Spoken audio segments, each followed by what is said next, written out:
I'm not sure how it's gonna work. So, anyone that's watching, feel free to enjoy.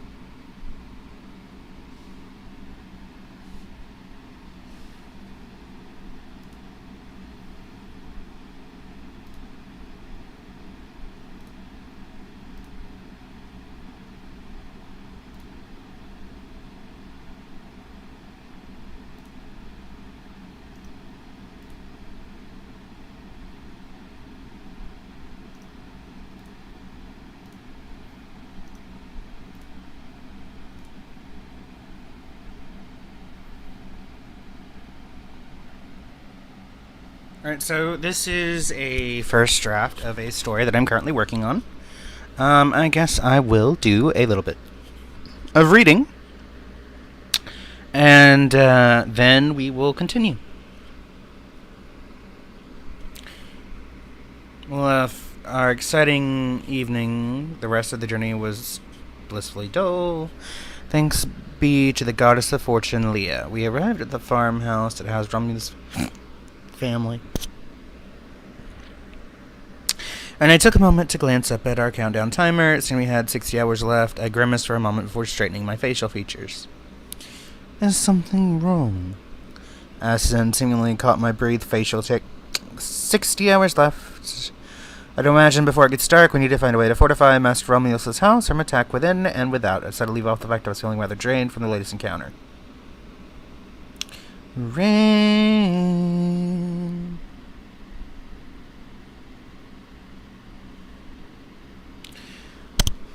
Said Zen, and the owl hopped over to us in eagerness. We need a bunker, which had me looking between them in some confusion. I mean, I knew that the word meant, but how? Above or below? Asked the owl, which honestly did nothing to help my growing confusion. Best do it below, for I knew what necessarily was happening. I was getting tugged along by the talon of the owl. You're helping, yes? It seemed like I couldn't refuse, so I didn't, and just gave a long sigh before I nodded. Before I could say much else, the owl in front of me seemingly dove into the earth like one would dive into a river, and before my eyes, into my disbelief, began to churn soil into a pile as he dug a trench. Belatedly, I realized he'd left me a level 1 shovel, so I can use that a bit further away to meet him, but honestly, his speed was just insane at how fast he was managing to make the defenses. Only his name and health bar on the party list convinced me that he wasn't dead, as he'd soon vanished from my line of sight and range of hearing. Oh, I felt myself all but collapsed, with sweating heap on the ground. Rain's help had been invaluable, but damn if the work wasn't killer. I noticed that several notifications just sitting on the ground, unable to move, utterly exhausted. It took me several minutes to realize that Rain was attempting to dunk a bucket of water on me. It took me even longer to realize I just didn't care and let myself get soaked. It felt very refreshing, and I couldn't even bring myself to complain, despite now looking like I had joined the wet t-shirt contest. I just exhaustedly began to sink down a little in the shallow mud that had been created from his actions. The owl apparently expected me to just jump up after the soaking, hauled me from the ground, and took a look at me. You okay, dude? Yes, just mentally tired, I replied with a sigh.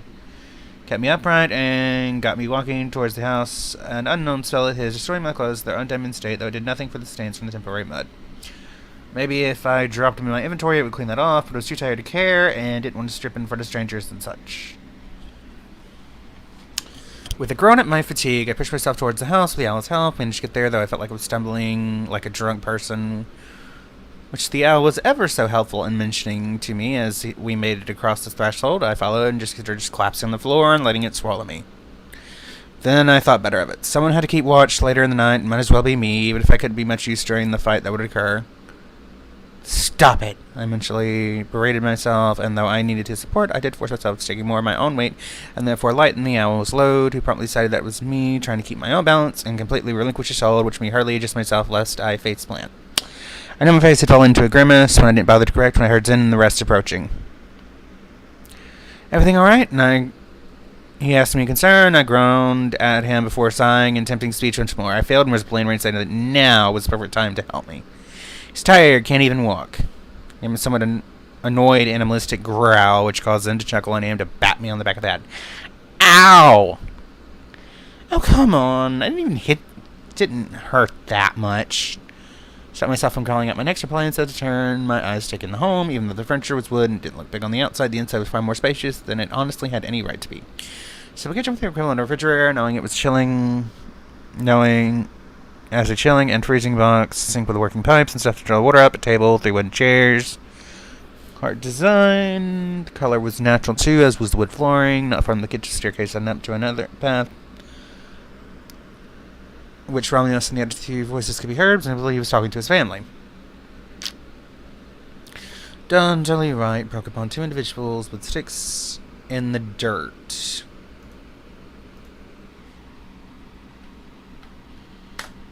One of them was a small blonde child, and they seemed to be explaining something very slowly to an adult in a rope. Soon to be listening. Together they traced a symbol on the dirt. The adult makes hand motions as if batting away a fly, sit down lotus style, and close their eyes, they around them, fluctuating. And while the symbol in front of the elven girl glows a proper forest green, the one in front of the human glows blue for a moment, then it explodes. In a cloud of dust covering the 2, sounds coughing emerge from the cloud and clears by a sudden gust of wind. They are revealed covered in dust and disheveled. What did I do wrong? Said Naki, with a sigh, looking down at the remains of a symbol. I think you were literally trying too hard, said the young one.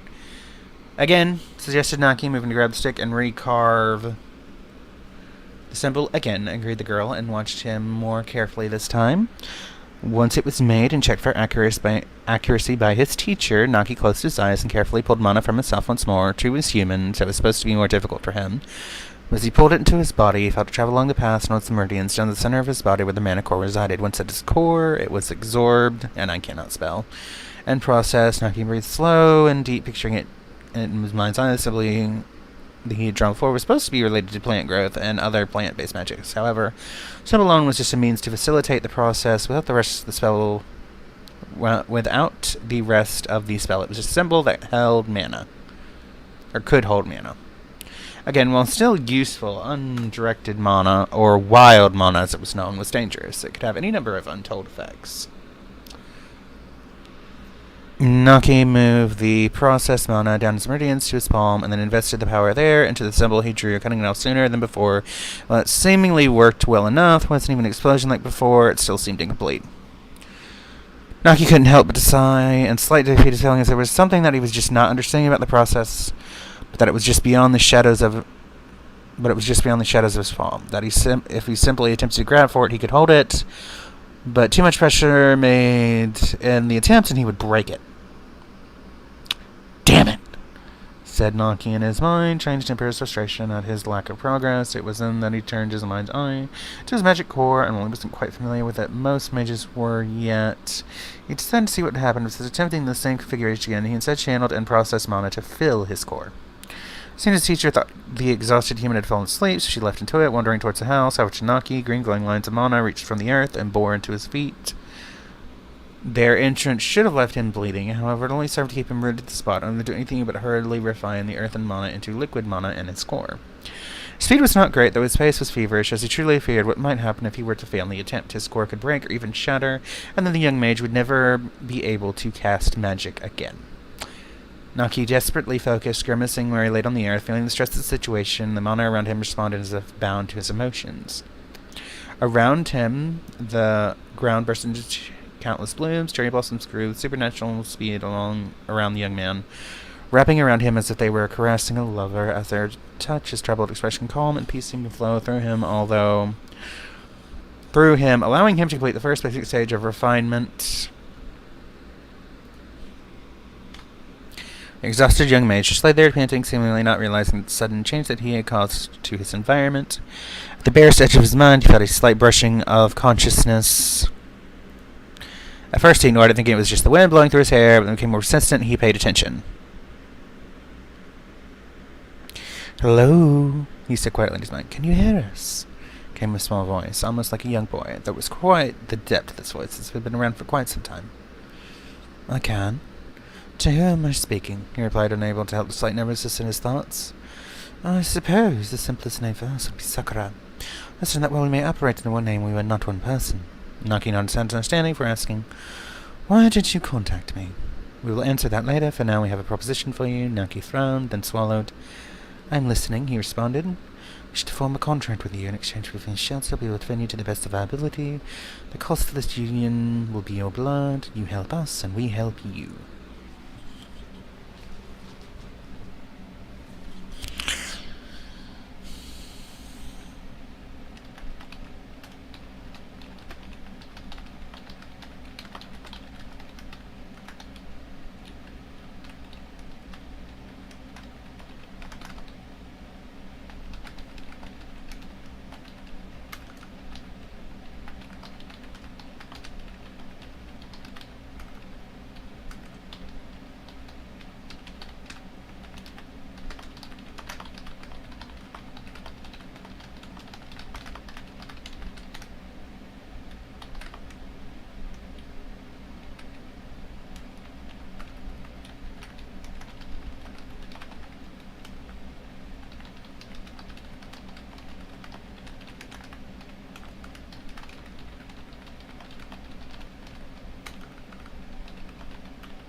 Okay, give me one moment.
Okay, so we've got 1,084 words. Let's go back through here and deal with spelling mistakes. Coolant, refrigerator.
I do hope that y'all are enjoying, and maybe I will publish this today. Who knows?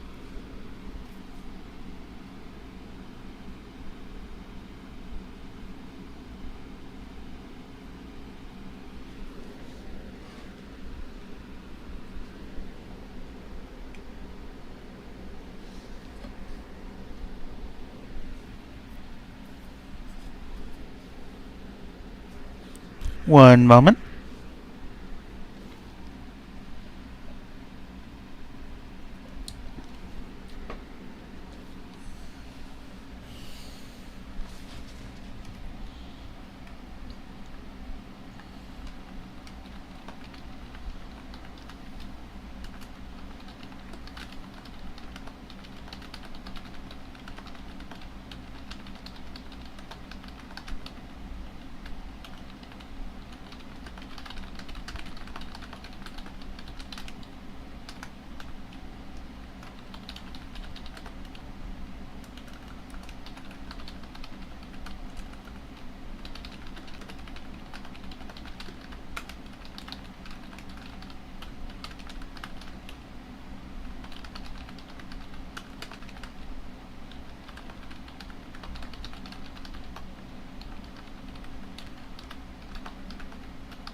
Hello, viewer.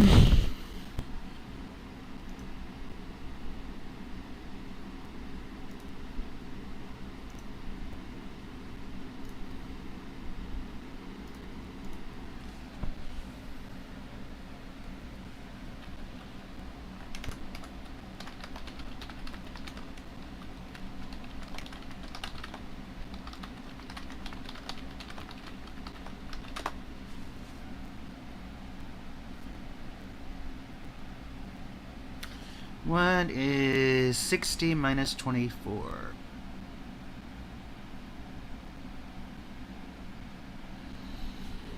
$60 minus 24. Let's see. Take away from the 6, it's 5, 10. 10 minus 4 is 6. 5 minus 2 is 3. So 36 hours left.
I mean, I think that's short, but maybe I can stop there. Let's see. So we've got them arriving, them building the defenses.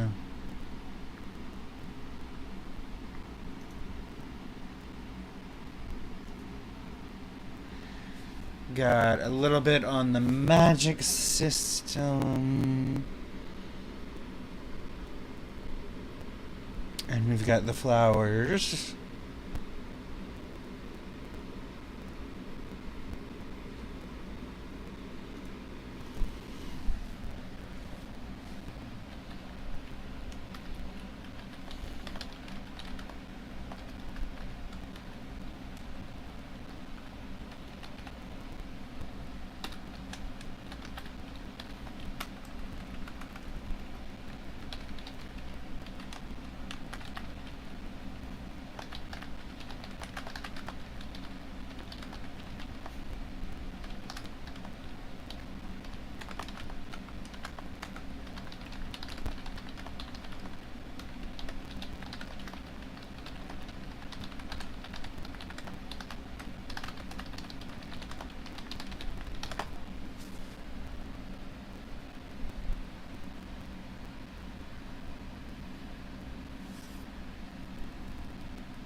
Well, thank